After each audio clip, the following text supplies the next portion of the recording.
რუსული ტვირთის გასაღების ახალი სქემა, რომელშიც საქართველო მაშველი რგოლია. როგორ არიდებს ოკუპანტი თავს სანქციებს. აიფაქტის ჟურნალისტურმა გამოძიებამ აჩვენა, რომ უკრაინაში ომის დაწყების შემდეგ ევროპულ ბაზარზე საქართველოდან უამის 30 მილიონი დოლარის არყის ხის ფანერა მოხვდა. აქ ერთი ნონსენსია. საქართველოში არ გვაქვს ფანერად გამოსადეგი არყის ხეები და 2022 წლამდე არასდროს ეს პროდუქტი ექსპორტზე არ გაგვიტანია. ყველაფერი სწორედ უკრაინაში ომის და სანქციების შემდეგ იწყება.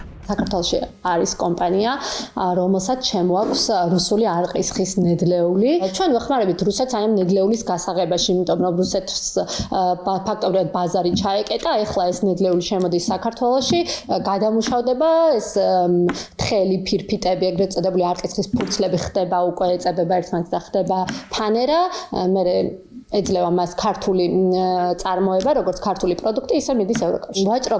ვაჭრობს 9 კომპანიასთან და მაგალითად არის ამ ერთ-ერთი კომპანიის ფლობელი, ესეთი კომპანია არის ფანდერა, რომლის ფლობელი არის ედინა ერასიას დეპუტატები. ქვეყანაში ბოლო 4 წელში რუსეთიდან 45 მილიონის არყის ხის ნედლეული შემოვიდა და შემდეგ ევროკავშირში გავიდა.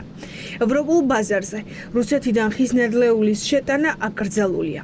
თავიდან ოკუპანტისთვის მაშველი რგოლი თურქეთი და ყაზახეთი იყვნენ, სანამ ისინიც დაასანქცირეს. საქმე, როგორც ჩანს, საქართველომ სწორედ ამის შემდეგ გადაიბარა. აიფაქტის გამოძიების თანახმად, კომპანია პალატი 2022 არყის ხის ფურცლები მოსკოვში, პეტერბურგსა და ნიჟნი-ნოვგოროდში მდებარე საწარმოებიდან შემოაქვს. წელს არყის ხის ფანერის ექსპორტში ჩინეთსაც კი გადავუსწარით. არყის ხისგან დამზადებული ფანერის ექსპორტი ევროპაში ისტორიაში პირველად ზუსტად რუსეთის უკრაინაში შეჭრის მერე, ანუ ომის მერე დავიწყეთ დიდ ესე იგი მიმწოდებას, ანუ ჩინეთსაც კი გადავუსწარით, რაც ძალიან საგანგაშო არის, იმიტომ რომ საქართველოში მრეწველობისთვის ვარგისი არყის ხე არ ხარობს და ამ პროცესში მონაწილეობს ორი კომპანია, რომელიც ერთმანეთთან არის დაკავშირებული, რუსეთის ბაზრისთვის დიდი მნიშვნელობის მქონე პროდუქტის გადამუშავების შემდგომ ევროპაში ექსპორტს ვეხმარებით და ამისთვის არის სპეციალურად დაფუძნებული კომპანიაც, საწარმოც, რომ აი ეს ბაზარი არ შეჩერდეს და პალატი 2022-ის დირექტორი ტარიელ ცუცქირიძეა. ის ხელმძღვანელობს კომპანია ციტადელსაც, რომელიც პირველი იყო, ვინც რუსეთიდან ხის ნედლეულს ეზიდებოდა. რუსთავში გახსნილ ქარხანაში პალატი 2022 არყის ხის ფურცლებს ფანერად აქცევს და არტყამს ეტიკეტს, რომ საქართველოა წარმოშობის ქვეყანა. ყველაფერი იცის. თვალის დახუჭვაც არ არის საჭირო. მოდი ესე ვიტყოდი რა. ჩვენ რაღაცნაირად გავხდით რუსული ბიზნესის აუთსორს ტერიტორია. ეს მანამდე გაგრძელდება, სანამ საქართველოს საბოლოოდ არ გახდება რუსული ეკონომიკის ნაწილი, შემდეგ შეიძლება მოგვივიდეს იგივე რაც დაემართა ბელარუსს, როდესაც ყველა ის სანქცია, რომელიც ცივილურმა დასავლეთმა დაუწესა რუსეთს, დაუწესა ბელარუსსაც.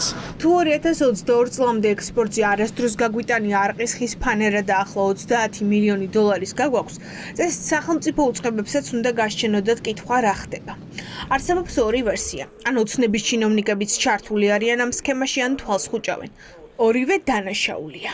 როდესაც ვსაუბრობთ თვალის დახუჭვაზე, გულისხმობ, რომ ან სახელმწიფო ჩინოვნიკები თავადაც პირდაპირ მონაწილეობდნენ ამ სქემებში და იღებდნენ მათ შორის სარგებელს, ან უბრალოდ ხელს არ უშლიდნენ, ასე ვთქვათ, კერძო მეწარმეებს და თვალს ხუჭავდნენ იმაზე, რომ ეს რუსეთისთვის დაწესებულ სანქციებს არ ღვევდა. ორივე შემთხვევაში, რომელიც უნდა დადასტურდეს სამომავლოდ, საქართველოს ხელისუფლება გამოიყურება ძალიან ცუდად, მოთანამშრომლეთ საქართველოს ნომერ 1 მტერთან. ივანიშვილის გუნდს ამ სტატისტიკის გასაჯაროების შემდეგ თავის მართლებაც უჭირს. ეს არის იმ საკუთარი ქვეყნის სიძულვილით ახსავსი ადამიანების შეთხზული სცენარი და თუ რაიმე მსგავსი არის, ერთადერთი რაც შეიძლება, რასაც შეიძლება დავაყრდოთ, ეს არის საგამოძიებო სტრუქტურების გამოქვეყნებული ოფიციალური გამოძიების შედეგები.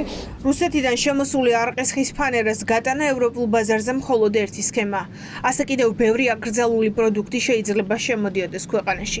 უკვე გაშიფრული ავტომობილების რუსეთში გატანის სქემაც, როგორ მიდის ამერიკული და ევროპული მანქანები, თითქოს ყირგიზეთსა და ყაზახეთში და რეალურად რუსეთში რჩება.